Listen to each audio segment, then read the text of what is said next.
No hay espacio para los límites cuando se tiene un propósito claro.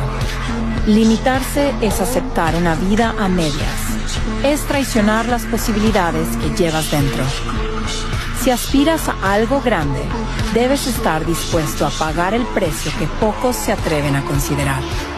Eso significa hacer sacrificios reales, madrugar cuando el cuerpo pide descanso, estudiar cuando otros se distraen, persistir cuando todos se rinden. La mayoría elige el camino fácil, pero ese camino no lleva a ninguna parte. El éxito es reservado para quienes tienen el coraje de sacrificar lo inmediato por lo importante. No esperes resultados distintos haciendo lo mismo que hacen todos. Exígete más, incluso cuando nadie te lo pida, porque al final, solo quienes se entregan por completo llegan donde otros solo sueñan.